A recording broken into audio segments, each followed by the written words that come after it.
Did you think you were the only one who grew up with parents laying out a seemingly endless list of rules and curfews?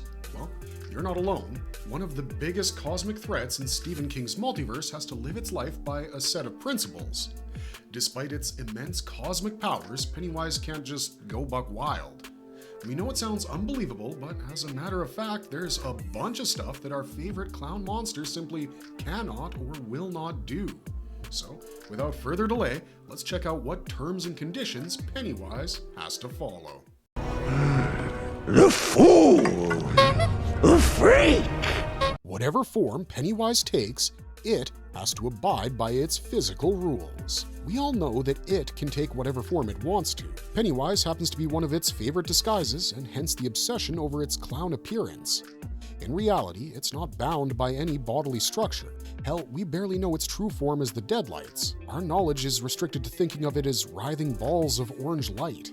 That's only half the story though, because Pennywise can shapeshift itself into anything, like whatever it wants, whenever it wants. It can even manifest itself as deadly Lovecraftian monsters, werewolves, or your worst fear. Yup, it's a sweeping win for Pennywise every time. However, the victory isn't always a smooth one. See, the thing is, whatever shape Pennywise takes endows the creature with that particular thing's powers and weaknesses. For instance, when it appeared as a werewolf and the losers believed that silver could hurt a werewolf, it became susceptible to that metal. That means Pennywise's biggest strength in shapeshifting comes with a whole bunch of downsides. Once it takes the form of something which the losers believe they can hurt, they actually can hurt Pennywise in that form. Despite its cosmic powers, it can do nothing to escape the physical limitations of the shape it takes. What the hell? Pennywise needs 27 years of hibernation. No, it doesn't Netflix and chill for almost 3 decades following every feeding cycle. Rather, it goes into a state of hibernation. The reasons for this are multiple. First, every time Pennywise starts hunting a generation of the Losers Club, and thanks to It Welcome to Derry, we do now know it's generational, they manage to defeat him. It seems like the cosmic entity is stuck in some time loop and never learns a lesson. It's the same shit, dude. It wakes up, kills a few kids, and scares a dozen more, but at the end of the day, the Losers Club always manages to find a way to send it back. Sure, it survives, but it's undeniable that the entity does incur some injuries in this mental tug-of-war. Thus, the long-ass sleep is important for it to regain strength and start anew. Secondly, Pennywise needs to disappear for long amounts of time so Derry can forget about the carnage it caused. Pennywise primarily attacks kids. We'll get into the justifications of that later, but due to its limited targets, the adults don't even really bother with its existence. Yes, the new series changed a lot of this narrative, but even then, it was only a handful of grown-ups who got involved. Not every kid who got taken by the monster as a sumptuous meal had parents believing it was the deed of some incomprehensible otherworldly force. And that's really the key to Pennywise's existence. It needs the town to be largely nonchalant for it to operate in peace, and for that, it uses some kind of influence to keep the people of the town in a trance-like state where they seem to believe everything is just fine and dandy. Thus, the 27-year hiatus helps it to stay away from public attention long enough to become a faint memory. Also, the sleeping cycle ensures that Pennywise has to spend a minimal amount of energy controlling people. Then again, one might think, why does someone like it need to manipulate people at all, right? Well, that brings us to the next rule Pennywise follows. Filthy friends bring me my death. Pennywise mainly targets children. Okay, so this one's more of a preference than a rigid regulation, but Pennywise loves to feast on children. We know how morbid that sounds, but it is what it is. Kids are easy to frighten, and sadly, Pennywise loves exploiting the innocent fears of children. It mostly looks for children who have vivid imaginations and are dealing with some kind of traumatic event. Their imagination, which of course has equal parts good and bad, makes them attractive prey for it. This is because it can weaponize their nightmares against them to marinate the kids in their own terror. Yes, Pennywise likes salting its meat before hunting it down, and in a way, what it really likes is feeding on the soul of a child, because there might not be anything purer than that.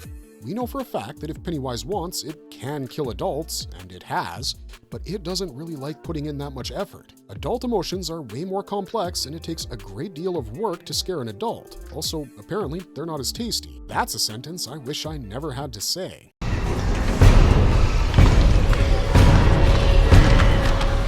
It shapeshifts only in this universe. Everyone is more comfortable in their home, and the same is true for Pennywise. Many fans believe that it doesn't take the shape of any tangible thing when it's in the macroverse. Instead, it just floats around in its pajamas, or, the deadlights, I guess. However, in our world, it has to take the guise of a physically unsettling being to spook victims as much as possible before delivering the final blow. We've pretty much established that Pennywise really enjoys toying with its targets because that's the chef's touch for his meal. That means that appearing as deadlights or even the Lovecraftian spider isn't always an option. The deadlights either drive a person crazy or kill them, and appearing as a tentacled monster would establish its alien origin, and having some idea about the nature of the creature that's chasing you is less terrifying than a random clown coming out of the shadows. In short, Pennywise has to maintain a disguise to ensure that the fun in slowly tormenting victims doesn't go away, because clearly butchering them isn't its end goal.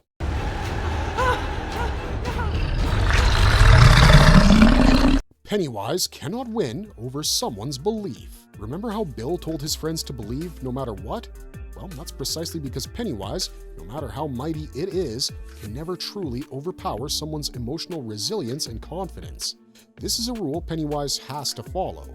It can act all-powerful as long as someone's faith in themselves is shaky, but once they're strong enough to challenge Pennywise and ridicule it, the monster's entire skill set collapses. It can no longer victimize someone who has stopped believing in its frightening abilities and instead possesses the mental strength to belittle it. No matter how much it wants to, Pennywise can't pull an Uno reverse here and is forced to back off when faced with genuine self-reliance. Moreover, Maturin generally aids the losers in the Battle of Wills during the Ritual of Chud, which further prohibits Pennywise from pulling any stunts.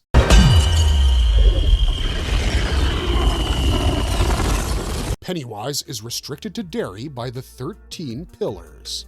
We have a new addition to the set of rules Pennywise has to follow after it Welcome to Derry. The show revealed that the cosmic entity is restricted to Derry's sewers because Native Americans used pieces from the meteorite it crashed in to build sacred pillars and cage the monster. Thus, Pennywise apparently cannot leave the region and has to withdraw when anyone wields one of these ritualistic shards against it. I mean, the only reason Lily managed to escape the sewers alive was because of one of these shards. Truth be told, we don't really know what would happen if Pennywise broke free. I mean, sure, it can't as of right now, but what if someday it figured out a way, huh? Well, until the series provides us with some answers, we've come up with a theory. We're sure you remember seeing how the shards emitted an orangish glow when it would come near. Now, our best guess is that the meteorite in which Pennywise landed sucked out most of its soul during the journey, and thus, pieces made from the star also have bits of soul trapped in them. Connecting the color of deadlights and the shard's glimmer can further support this hypothesis. Hence, if Pennywise tries to leave the circle of these shard pillars, it might just lose whatever's left of its life force and give it no option but to remain imprisoned in Derry. That said, it's just a wild guess, friends.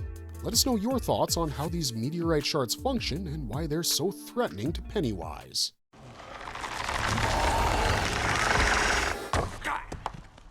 Unfortunately, that's all we got for you today.